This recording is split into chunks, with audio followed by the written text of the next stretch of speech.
கொஞ்சம் கற்பனை செஞ்சு பாருங்க. நீங்க ஒரு முழுமையான பிரம்மாண்டமான ஒரு வெப் சீரிஸ் பாக்குறீங்க.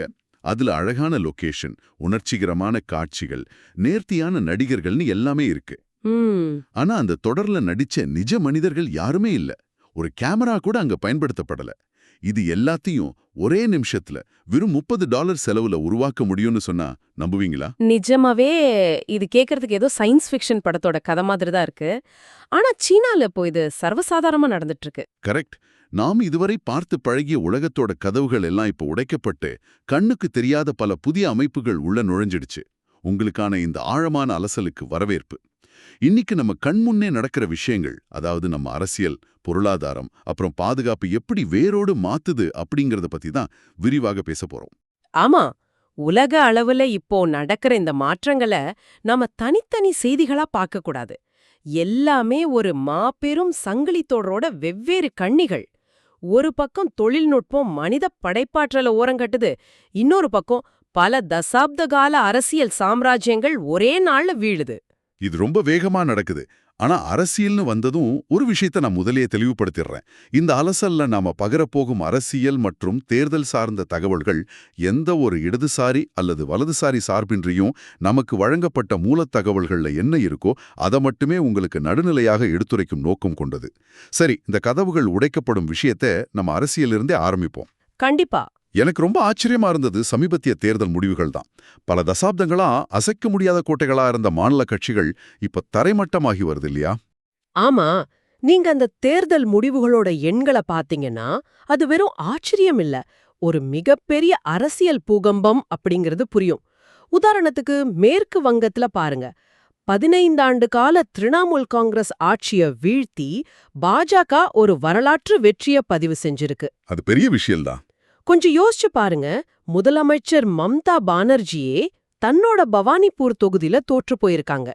அதே சமயம் அஸ்ஸாம்ல பாஜக மீண்டும் தன்னோட ஆட்சியை தக்க வச்சிருக்கு. வடகிழக்கு மாநிலங்கள்ல அப்படி என்றால் தெற்கே நடந்திருக்க மாற்றம் இன்னும் பிரம்மாண்டமானது. தமிழ்நாட்டுல 50 ஆண்டுகால திராவிட அரசியலோட ஆதிக்கத்தை உடைச்சு நடிகர் விஜயின் கட்சி, அதாவது டிவிகே ஆளுங்கட்சியான டிஎம்கேவை வீழ்த்தி 107 இடங்களை பிடிச்சிருக்கு. அதுவும் முதல் முறையாக களமிறங்கி. ஆமாம். அதே மாதிரி கேரளால எல்டிஎஃப் ஆட்சியை வீழ்த்தி காங்கிரஸ் தலைமையிலான யூடிஎஃப் வந்திருக்கு. இது எனக்கு எப்படி தெரியுதுன்னா, மக்கள் இனி பழைய சித்தாந்தங்களை நம்புறதுக்கு தயாராக இல்ல. அவங்களுக்கு புதிய முகங்கள் தேவைப்படுது. நீங்க சரியா சொன்னீங்க. இந்த மாற்றத்துக்கு முக்கிய காரணமே ஜென்சி எனப்படும் இளம் வாக்காளர்கள் தான். இந்த தலைமுறைக்கு உணர்வுபூர்வமான பழைய சித்தாந்தங்களை விட வேலை வாய்ப்பும் தங்களோட பொருளாதார வளர்ச்சியும் தான் அடிப்படை தேவையா இருக்கு. வெறும் இலவசங்கள் மற்றும் நலத்திட்டங்கள் மட்டுமே இனி வெற்றியை தேடி தராது அப்படிங்கறத இந்த முடிவுகள் ஆணித்தரமா உணர்த்துது. பிராந்திய கட்சிகளோட பிடி தளர்ந்து தேசிய கட்சிகள் மற்றும் புதிய அலைகளின் கைகள்ல அதிகாரம் மாறுது. மக்கள் ஓட்டு போட்டு மாற்றுவது ஜனநாயகத்தோட அழகுதான். ஆனா இந்த தேர்தல் முடிவுகளுக்கு பின்னால் இருக்கும் ஒரு புள்ளிவிவரம் என்னை திகைக்க வைக்குது. எந்த புள்ளிவிவரம்? இந்த எஸ்ஐஆர், அதாவது சிறப்பு தீவிர திருத்தம்னு சொல்றாங்களே, அந்த நடைமுறையின் மூலமா மேற்கு வங்கத்துல மட்டும் 27 லட்சம் வாக்காளர்கள் நீக்கப்பட்டுள்ளனர் அப்படின்னு ஒரு குற்றச்சாட்டு எழுந்திருக்கு. இருங்க, எனக்கு ஒரு சின்ன சந்தேகம். இந்த எஸ்ஐஆர்னா அடிப்படையில என்ன? இது எப்படி வேலை செய்யுது? இப்போ எஸ்ஐஆர் அப்படின்னா ஸ்பெஷல் இன்டென்சிவ் ரிவிஷன். தேர்தல் ஆணையம் வாக்காளர் பட்டியலை சுத்திகரிக்க பயன்படுத்தும் ஒரு நடைமுறை தான் இது. அதாவது இறந்து போனவங்க, வேறு இடங்களுக்கு குடிபெயர்ந்தவங்க அல்லது 2 இடங்கள்ல ஓட்டு இருக்கிறவங்களை கண்டுபிடிச்சு நீக்கிறது தான் இதோட அதிகாரப்பூர்வ நோக்கம். ஓஹோ, சரி. இதுக்காக வீடு வீடாக சென்று ஆய்வு செய்யறது, நீதிபதிகள் அல்லது தேர்தல் அதிகாரிகளோட பரிசீலனைக்கு உட்படுத்துவதுன்னு பல கட்டங்கள் இதுல இருக்கு. இந்தியன் எக்ஸ்பிரஸ் தரவுகளின்படி மேற்கு வங்கத்துல சுமார் 60 லட்சம் பேரோட தகவல்கள் பரிசீலனைக்கு சென்று அதுல 27.16 லட்சம் பேர் நீக்கப்பட்டிருக்காங்க. கேட்கறதுக்கே இது ஒரு சாதாரண சுத்திகரிப்பு பணி மாதிரிதானே தெரியுது. இதுலயே திரிணாமுல் காங்கிரஸ் இவ்ளோ பெரிய சர்ச்சையை ஏற்படுத்துறாங்க. ஏன் இது உச்சநீதிமன்றம் வரைக்கும் போகணும்? ஏன்னா இந்த எண்கள் தேர்தல் முடிவுகளையே மாற்றி எழுதும் வல்லமை கொண்டவை. 187 தொகுதிகள்ல 5000க்கும் மேற்பட்ட வாக்காளர்கள் நீக்கப்பட்டிருக்காங்க. இதைவிட அதிர்ச்சியான தகவல் என்னன்னா, 47 தொகுதிகள்ல வெற்றி பெற்ற வேட்பாளரோட வாக்கு வித்தியாசத்தை விட அந்த தொகுதியில நீக்கப்பட்ட வாக்குகளின் எண்ணிக்கை அதிகம். இருங்க, வெற்றி வித்தியாசத்தை விட நீக்கப்பட்ட ஓட்டுகள் அதிகமா? ஆமா, சம்சேர்கஞ்ச்னு ஒரு தொகுதூர மட்டும் 74,000 வாக்குகள் நீக்கப்பட்டிருக்கு. இது என்ன விளைவை ஏற்படுத்தும்னு புரியுதா? வாக்காளர் பட்டியல்ல எந்த சமூகத்தைச் சேர்ந்தவங்க அல்லது எந்த பகுதியைச் சேர்ந்தவங்க நீக்கப்படுறாங்க அப்படிங்கறது ஒரு சார்புடையதாக இருந்தா அது ஒட்டுமொத்த ஜனநாயகத்தோட குரலையே நசிக்கிடும். அப்போ யார் ஓட்டு போடுறாங்க என்பதை தீர்மானிப்பதே யார் ஜெயிக்க போறாங்கன்னு முடிவு செஞ்சிடும். அதேதான். ஓ, இது மிகவும் தீவிரமான விஷயம். தேர்தல் களத்துல யார் நிக்கறாங்க என்பதை விட பட்டியலை தயாரிக்கவர்களின் கைகள்ல தான் உண்மையான அதிகாரம் இருக்குன்னு சொல்றீங்க. சரி, அமைப்பு ரீதியான இந்த அதிகார பலப்பரீட்சைகளுக்கு மத்தியில அடித்தட்டு மக்களோட அடிப்படை உரிமைகளை நம்ம நீதித்துறை எப்படி அணுகுதுன்னு பார்ப்போம். ஒடிசால நடந்த ஒரு ஜாமீன் வழக்கை படிக்கும்போது நாம இன்னும் 19ஆம் நூற்றாண்டுல தான் இருக்கோமான்னு எனக்கு ஒரு சந்தேகம் வந்துச்சு. நீங்க ஒடிஷாவோட சில கீழமை நீதிமன்றங்கள் வழங்கிய அந்த விசித்திரமான நிபந்தனைகளைத்தானே சொல்றீங்க? ஆமா, ஜாமீன் வேணும்னா குற்றம் சாட்டப்பட்டவர் தினமும் காலை 6 மணி முதல் 9 மணி வரை காவல் நிலையத்தை சுத்தம் செய்யணும்னு நீதிபதிகள் உத்தரவிட்டிருந்தாங்களே, அதான். இதை உச்ச நீதிமன்றம் தாமாகவே முன்வந்து, அதாவது சுவோமோட்டோவாக விசாரணைக்கு எடுத்து அந்த நிபந்தனைகளை அதிரடியாக ரத்து செஞ்சிருக்கு. அதிகார திமிராக பார்க்கப்பட வேண்டியது இல்லையா? உச்ச நீதிமன்ற தலைமை நீதிபதி சூரியகாந்த் இதத்தான் மிக கடுமையா சாடியிருக்கார். அவர் ஒரு நுட்பமான விஷயத்த சுட்டி காட்டுறாரு. இப்படிப்பட்ட கீழ்த்தரமான நிபந்தனைகள் யாருக்கு விதிக்கப்படுதுன்னு பாத்தீங்கன்னா, அவங்க பெரும்பாலும் தலித் மற்றும் பழங்குடியின மக்களாகத்தான் இருக்காங்க. ஓ, அப்படி ஒரு கோணம் இருக்கா இதுல? ஆமா, இது அடிப்படையில ஒரு சாதிய பாகுபாட்டின் வெளிப்பாடு. குற்றம் நிரூபிக்கப்படும் முன்பே ஒருவரை குற்றவாளியாக நடத்துவதும் அவங்கள காவல் நிலையத்தை கூட்டச் சொல்வதும் நீதித்துறையோட மாண்புக்கு முற்றிலும் எதிரானதுன்னு அவர் சொல்லியிருக்காரு. 2026ல இது போன்ற சமூக படிநிலைகள் நீதித்துறைக்குள் மறைந்திருக்க கூடாதுன்னு அவர் ரொம்ப தெளிவா சொல்லிட்டார். சட்டத்தின் பார்வையில எல்லாரும் சமம்னு சொல்லப்பட்டாலும் அதை செயல்படுத்தும் மனிதர்களின் மனசுல இருக்கிற படிநிலைகள் இன்னும் மாறல அப்படிங்கிறது ஆழமான வேதனையை தருது. உண்மைதான்.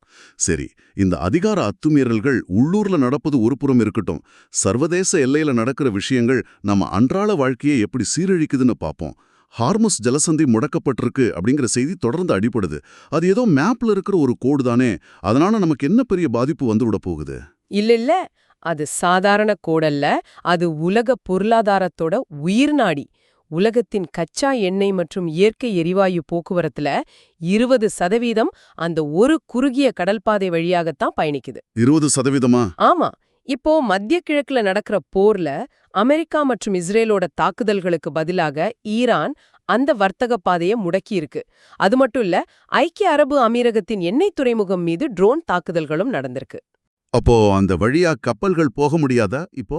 ரொம்ப கஷ்டம். அந்த பாதையை பாதுகாப்பாக வச்சிருக்க அமெரிக்கா ப்ராஜெக்ட் ஃப்ரீடம் அப்படிங்கிற பெயர்ல ராணுவ கப்பல்களை அனுப்பி வர்த்தக கப்பல்களை வழி நடத்துது.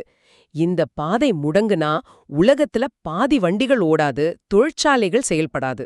புரியுது.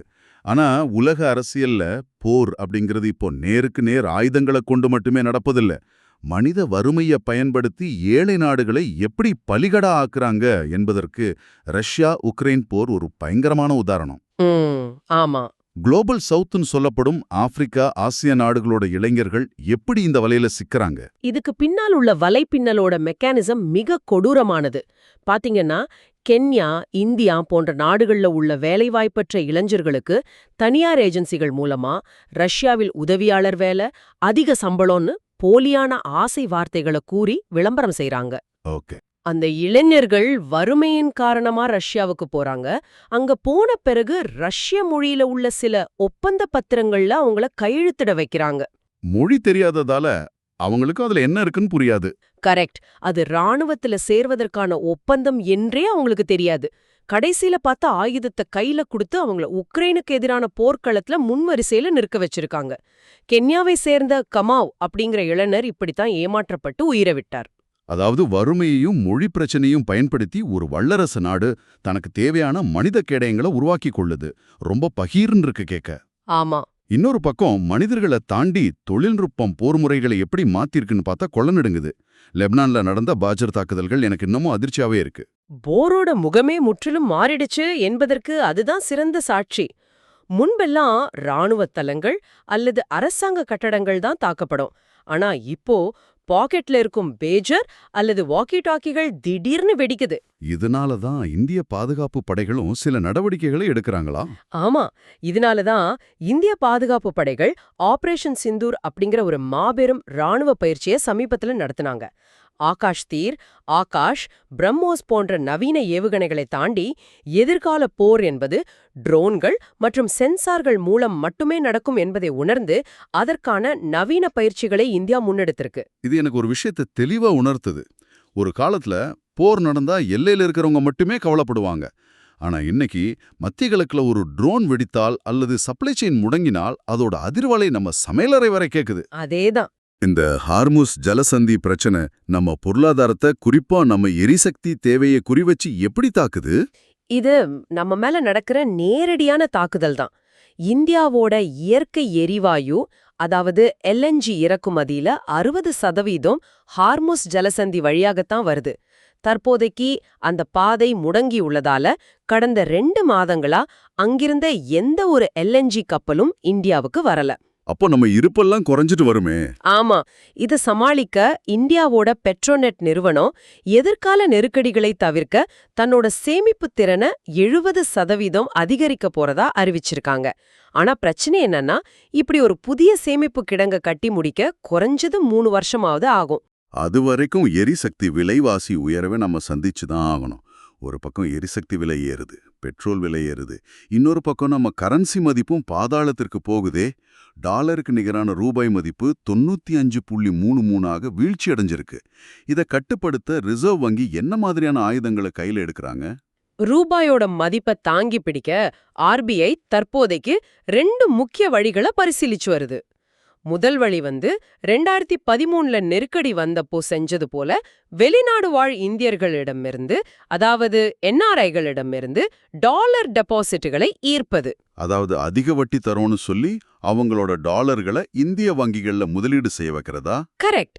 இதனால சந்தைக்குள் டாலர் புழக்கம் அதிகரிக்கும்.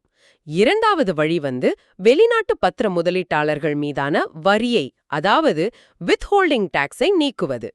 ஒரு நிமிஷம், இது ஒரு முக்கியமான புள்ளி. இந்த வித்ஹோல்டிங் டாக்ஸ் என்றால் என்ன? அதை நீக்கினால் எப்படி உடனே டாலர் உள்ளே வரும்? இதோட மெக்கானிசம் எனக்கு தெளிவா புரியலையே. நான் ரொம்ப எளிமையா விளக்குறேன். இப்போ வெளிநாட்டு முதலீட்டாளர் ஒருவர் இந்திய அரசாங்க பத்திரங்கள்ல முதலீடு செஞ்சு லாபம் சம்பாதிக்கிறாருன்னு வச்சுப்போம். அந்த லாபத்தை அவர் தன் நாட்டுக்கு எடுத்து செல்லும் முன்னாடி இந்திய அரசு ஒரு குறிப்பிட்ட சதவீதத்தை வரியாக பிடிச்சுப்பாங்க. இதுதானே வித்ஹோல்டிங் டாக்ஸ். ஓ, அவங்க லாபத்துல நாம எடுக்கிற பங்கு. ஆமா. உலகளாவிய பொருளாதார நெருக்கடி இருக்கும்போது நாம இப்படி வரியும் பிடிச்சா வெளிநாட்டவர் இந்தியாவுல முதலீடு செய்ய தயங்குவாங்க. இந்த வரியை முற்றிலுமாக நீக்கிவிட்டா பரவாயில்லையே, இந்தியாவுல முதலீடு செஞ்சா முழு லாபமும் கிடைக்குதுன்னு நினைச்சு நிறைய வெளிநாட்டு டாலர் முதலீடுகள் உள்ளே வரும். டாலர் வரத்து அதிகரித்தாதானே ரூபாயின் வீழ்ச்சி கட்டுப்படுத்தப்படும். போராடிட்டு இருக்கும்போது நம்ம மாநில அரசுகள் என்ன செய்றாங்க?